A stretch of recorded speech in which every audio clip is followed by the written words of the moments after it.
Assalamu alaikum viewers and welcome back to my channel Study Law with Bushra.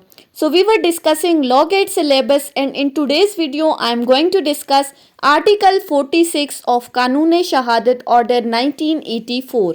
But before starting the discussion, I request you all to please subscribe to my channel and don't forget to press the bell icon for latest updates. Do share this video with your friends and don't forget to comment your feedback. So let's move towards the discussion.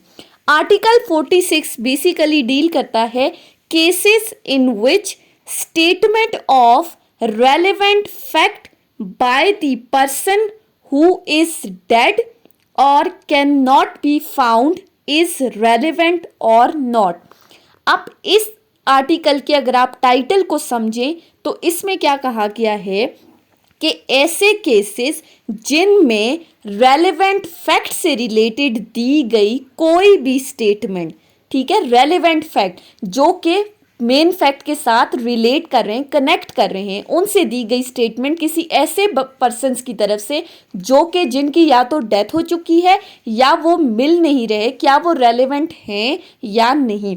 So article को start करते हैं. Article कहता है statements either written और verbal, ठीक है, या ज़बानी कलामी या फिर रिटन फॉर्म में जो लिखी हुई हैं वो स्टेटमेंट्स जो किसी रेलेवेंट फैक्ट से रिलेटेड हैं, जिनको किसने दिया है, कोई ऐसा बंदा, पहली बात, जो कि डेड हो चुका है यानी कि जो मर गया है.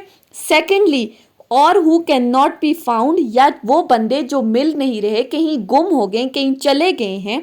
या तीसरी बात, who has become incapable of giving evidence, जो इनकेपेबल हो चुके हैं. अब इनकेपेबिलिटी किसी भी वजह से हो सकती है, उनको कोई भी डिजीज़ हो गई है, उनका स्टेट ऑफ माइंड अब इतना कैपेबल नहीं है कि वो क्वेश्चंस को समझें और उसके आंसर्स दें. या फिर चौथी बात, or whose attendance can not be procured without an amount of delay or expense, या फिर जिनको कोर्ट में लाने में बहुत टाइम लगता हो या कोर्ट को ऐसा लगता है कि अगर इनको कोर्ट में बुलाया जाएगा तो इनकी अटेंडेंस पर बहुत ज़्यादा एक्सपेंसेस लग जाएंगे. लेट्स से कि अगर कोई बंदा बाहर के मुल्क है और उसको बाहर से लाएंगे तो ऑब्वियसली एक्सपेंसेस लगेंगे और कुछ अमाउंट ऑफ डिले भी आएगा, टाइमिंग भी होगी. तो अगर कोर्ट को ऐसा लगता है तो ऐसे बंदों की दी गई स्टेटमेंट्स आगे इस आर्टिकल में दिए गए जितने भी सर्कमस्टांसेस हैं, जितनी भी सिचुएशंस हैं, उनमें इन तमाम पर्सन्स की दी गई स्टेटमेंट रेलेवेंट कंसिडर होंगी. इनको प्रूव किया जा सकता है, they are admissible in the court of law. सिर्फ इन्हीं बंदों की स्टेटमेंट्स आगे आने वाली सिचुएशंस में अगर दी गई हैं, इनके अलावा किसी बंदे की स्टेटमेंट अंडर आर्टिकल 46 रेलेवेंट नहीं होगी. अब पहली बात, पहला कौन सा बंदा है, when it सिचुएशन है when it relates to the cause of death, जब cause of death से रिलेटेड कोई बात है. ये फर्स्ट जो क्लॉज है ये किसको सिचुएशन एक्सप्लेन कर रही है, डाइंग डिक्लेरेशन को, कि मरते हुए बंदे ने जो स्टेटमेंट दी है. अब हमेशा ये प्रिज्यूम किया जाता है कि मरता हुआ बंदा कभी झूठ नहीं बोलता, तो इसकी जो स्टेटमेंट है वो रेलेवेंट होगी. और कैसे रेलेवेंट होगी, when the statement is made by a person as to the cause of his death, जब किसी बंदे ने कोई स्टेटमेंट दी है और अपनी मौत की वजह बताते हुए जो स्टेटमेंट दी. अब फॉर एग्जाम्पल ए ने बी का कत्ल किया है और ए की सिचुएशन अब ऐसी है कि वो बिल्कुल मरने वाला है और मरने से पहले वो सी को ये बताता है कि मेरा कत्ल जो है वो बी ने किया है. अब इस जगह पर ए की जो स्टेटमेंट है अपनी मौत के मुतालिक दी गई, जो उसने थर्ड पर्सन को दी है, वो रेलेवेंट होगी, पहली बात. Or as to any of the circumstances of the transaction which resulted in his death, या फिर किसी भी ट्रांजैक्शन से रिलेटेड जो कि इन रिजल्ट उसकी मौत की वजह बने हैं, वो भी रेलेवेंट होंगे. अब कोई भी सर्कमस्टांसेस हो सकते हैं. लेट्स से कि अगर ए एक बंदा था, वो किसी दूसरे बंदे से मिलने के लिए जा रहे, फॉर एग्जांपल बी से उसने उससे कोई चीज़, पैसे उधार लेने थे या उसके पैसे वापस करने थे, और वो अपने घर वालों को ये बता कर जाता है कि मैं फलां बंदे के पास जा रहा हूँ और मैंने उससे पैसे लेने या पैसे वापस करने. अब यहाँ पर जो उसके घर वालों ने जो ये बात सुनी है, यानी कि अब वो जो स्टेटमेंट देंगे वो इसकी इस ट्रांजैक्शन ऑफ सर्कमस्टांसेस से रिलेटेड है, यानी बाद में अगर उसकी डेथ होती है तो ये इसी से रिलेटेड स्टेटमेंट दे रहे हैं, तो उन घर वालों की वो स्टेटमेंट भी रेलेवेंट कंसिडर होगी. or in the case in which the cause of that person's death come into the question, या फिर कोई भी ऐसी सिचुएशन जहां पर उस बंदे की डेथ से रिलेटेड किसी किस्म का कोई क्वेश्चन है तो वहां पर दी गई वो स्टेटमेंट रेलेवेंट है। लेकिन याद रखना है कि स्टेटमेंट तभी रेलेवेंट होंगी जब वो उस बंदे की डेथ से रिलेटेड, जब वो उस बंदे की कॉज ऑफ डेथ को एक्सप्लेन कर रही हैं। ये नहीं है कि अगर किसी और सूट चल रहा है, कोई और केस चल रहा है, उसमें आप आके कहते थे कि फलां बंदे ने फलां का कत्ल किया था, ऐसा नहीं है। बल्कि जो मैटर इन क्वेश्चन हो वो सिर्फ और सिर्फ उस बंदे की डेथ हो। चाहे अब ज़रूरी नहीं है कि वो बंदा अपनी डेथ ही एक्सपेक्ट कर रहा हो, जिसने जो स्टेटमेंट दी है वो बच भी सकता है, ये चीज़ ज़रूरी नहीं है। ज़रूरी क्या है कि उसकी कॉज ऑफ डेथ से रिलेटेड जो है वो स्टेटमेंट हो। चाहे प्रोसीडिंग्स की नेचर जो भी हो, वो सिविल हैं, वो क्रिमिनल हैं, वो इररेलेवेंट है। ठीक है, सिर्फ और सिर्फ ये चीज़ रेलेवेंट है कि उसकी डेथ इन क्वेश्चन है। अब सेकंड आ जाते हैं। सेकंड सिचुएशन क्या कहती है, or is made in the course of business. अब यहां पर ऑर्डिनरी कोर्स ऑफ बिजनेस की बात की गई है कि जब कोई बंदा कोई स्टेटमेंट उसने दी थी किसी ऐसे बंदे ने। अब यहां पर सच पर्सन से क्या मुराद है, जो मर चुके हैं, जो मिल नहीं रहे, जो इनकैपेबल हो चुके, जो कोर्ट में अपीयर नहीं हो सकते किसी भी वजह से, उनकी दी गई स्टेटमेंट किसी ऑर्डिनरी कोर्स ऑफ बिजनेस में, या जो उन्होंने अपनी डेली डायरी में, या जहां भी किसी भी डॉक्यूमेंट में जो उन्होंने एंट्री की है, वो एंट्री रेलेवेंट है, उसको कोर्ट ऑफ लॉ में प्रूफ किया जा सकता है। अब इसको हम एक एग्जाम्पल के थ्रू समझते हैं। फॉर एग्जाम्पल, अब क्वेश्चन ये है, मैटर इन कंट्रोवर्सी क्या है कि ए की डेट ऑफ बर्थ क्या है। The question is as to the date of A's birth, कि ए की डेट ऑफ बर्थ क्या है, वो कब पैदा हुआ था। अब आगे लिखा हुआ है, an entry in the diary of deceased surgeon regularly kept in the course of business stating that on a given day he attended A's mother and delivered her son is a relevant fact.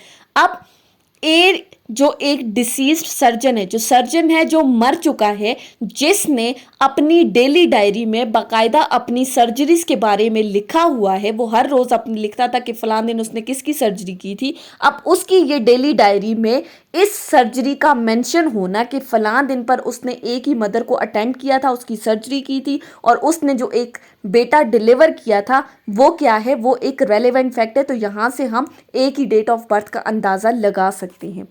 उसके बाद तीसरी situation में आ जाएं, और against the interest of the maker, यानी कि जब कोई स्टेटमेंट जिस बंदे ने दी है वो उसके इंटरेस्ट के अगेंस्ट है, यानी उस बंदे ने जो स्टेटमेंट दी है वो अपने ही अगेंस्ट दी है, अपने खिलाफ कोई स्टेटमेंट दी है। अब कोई भी बंदा अपने खिलाफ तो कोई स्टेटमेंट नहीं दे सकता, क्योंकि उसको पता है कि अगर उसने स्टेटमेंट दी तो वो उसके अगेंस्ट यूटिलाइज हो सकती है, बाद में उसके अगेंस्ट क्रिमिनल प्रोसीडिंग्स भी इनिशिएट हो सकती हैं, वो एक्सपोज हो सकता है। तो ये आर्टिकल 46 कहता है कि उस बंदे की अपने खिलाफ दी गई स्टेटमेंट भी रेलेवेंट होगी। अब इस सिचुएशन को हम एक एग्जाम्पल के थ्रू समझते हैं। For example, the question is whether the rent was paid to A for certain land. अब मैटर इन क्वेश्चन क्या है, मैटर इन कंट्रोवर्सी क्या है कि किसी खास जमीन का किराया क्या ए को पे किया गया है या नहीं।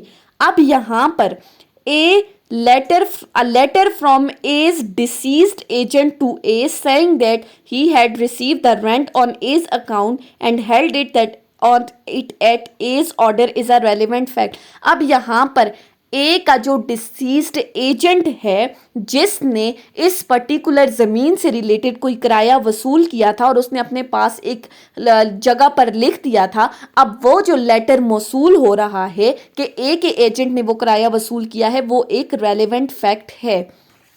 अब उसके बाद चौथी सिचुएशन आ जाती है, or gives opinion as to public right or custom or matters of general interest. अब यहां पर किस स्टेटमेंट की बात की गई है, जब किसी ऐसे बंदे ने जो मर चुका है या जो मिल नहीं रहा, जो इनकैपेबल हो गया है, स्टेटमेंट दी है किसी पब्लिक राइट की एग्जिस्टेंस से रिलेटेड। अब वो पब्लिक राइट कोई भी हो सकता है, किसी स्कूल वगैरह से, किसी के लिए, किसी रोड के लिए, या किसी भी पब्लिक राइट के या कस्टम से मुतालिक कोई ऐसी स्टेटमेंट दी है। लेकिन जब उसने वो स्टेटमेंट दी थी तब मैटर इन कंट्रोवर्सी नहीं था, तब किसी किस्म का कोई डिस्प्यूट नहीं था उस पब्लिक राइट से रिलेटेड, लेकिन उसको उस पब्लिक राइट से मुतालिक पहले ही नॉलेज था, उसको उसके बारे में इंफॉर्मेशन थी और उससे रिलेटेड उसने किसी भी किस्म की कोई भी स्टेटमेंट दी है तो बाद में उसकी ये दी गई स्टेटमेंट रेलेवेंट कंसिडर होगी। अब इसको हम एक एग्जाम्पल के थ्रू समझते हैं। For example, the question is whether a given road is a public way or not।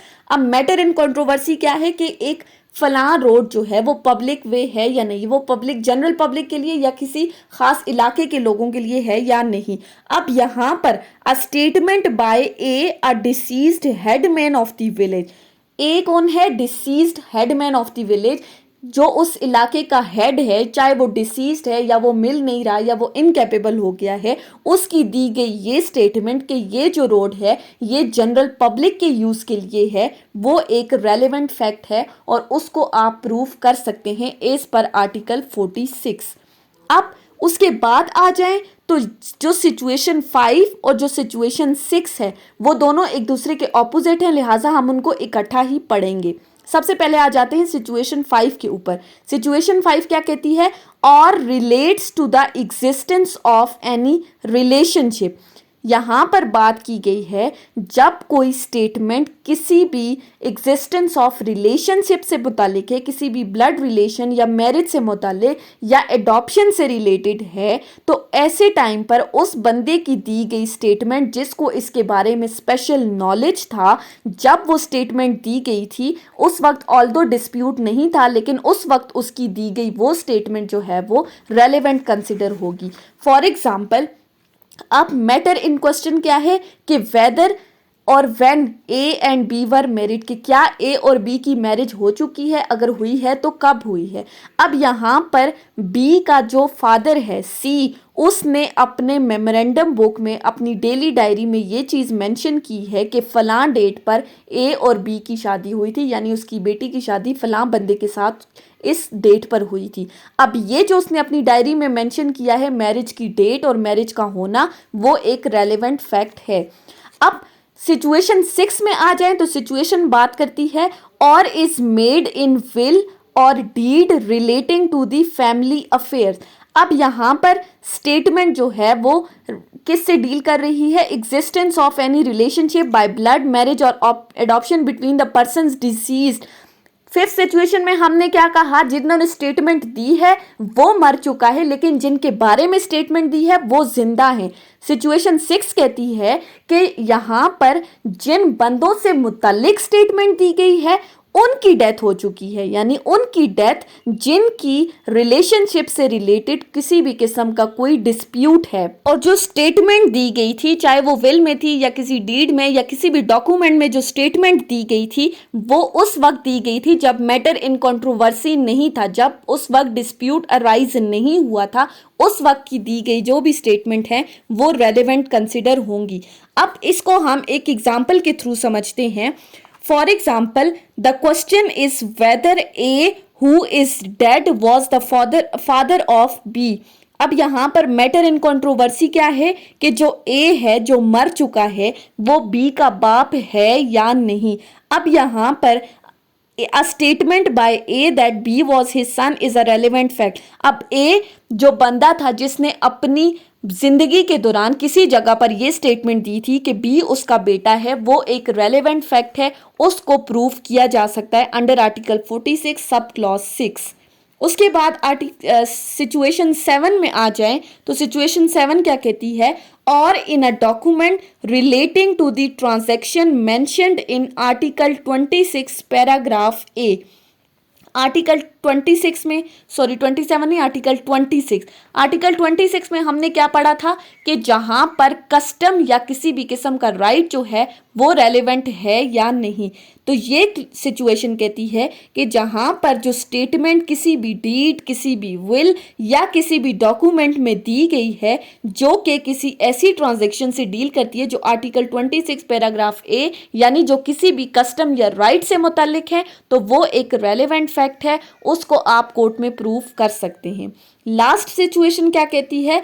और is made by several persons and expresses feelings relevant to the matter in question.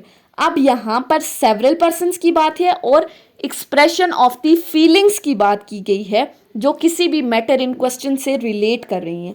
अब ये situation क्या कहती है, when a statement was made by a number of the person, जब एक statement बहुत सारे लोगों की तरफ से दी गई है और वो अपनी कोई फीलिंग्स या किसी भी किस्म का कोई इम्प्रेशन जो है वो एक्सप्रेस कर रहे हैं किसी भी मैटर इन क्वेश्चन से रिलेटेड, अगर वो अपनी कोई भी फीलिंग्स कोई भी एक्सप्रेशन शो कर रहे हैं तो वो स्टेटमेंट रेलेवेंट कंसिडर होगी। अब इसको भी एक एग्जाम्पल के थ्रू समझते हैं। For example, A sues B for a libel expressed in a painted caricature exposed in a shop window। A B के खिलाफ सूट फाइल करता है कि उसने उसकी पिक्चर का पोस्टर बनाकर एक मार्केट में जाकर लगा दी और बहुत सारे लोग आकर इसको देख रहे हैं। वो एक फ़नी पिक्चर है और बहुत सारे लोग इसकर आकर देख रहे हैं और अपने रिमार्क्स जो हैं वो शो कर रहे हैं, अपनी फीलिंग्स शो कर रहे हैं। अब यहाँ पर जो जितना भी क्राउड वहाँ मौजूद था जिसने इस पिक्चर को देखने के बाद अपने रिमार्क्स दिए कि भाई ये तो एक बहुत ही तजीका मेज़ जो है वो इसने पिक्चर इसकी पोस्ट कर दी है, तो ये जो क्राउड के रिमार्क्स हैं ये भी रेलेवेंट कंसिडर किए जाएंगे अंडर आर्टिकल 46 सब क्लॉज 8। सो ये थी हमारी आज की डिस्कशन आर्टिकल 46 के ऊपर। आई होप कि आपको ये टॉपिक समझ में आया होगा अगर आपने इस वीडियो को अटेंटिवली सुना है तो। अगर आपको ये वीडियो अच्छी लगी है तो इस वीडियो को लाइक करें, कमेंट करें और चैनल को सब्सक्राइब करना ना भूलें। ज़्यादा से ज़्यादा अपने फ्रेंड्स के साथ शेयर करें। अगर किसी भी किस्म की कोई कन्फ्यूजन है तो आप कमेंट्स में मुझसे पूछ सकते हैं। Thank you so much for watching. अल्लाह हाफिज़।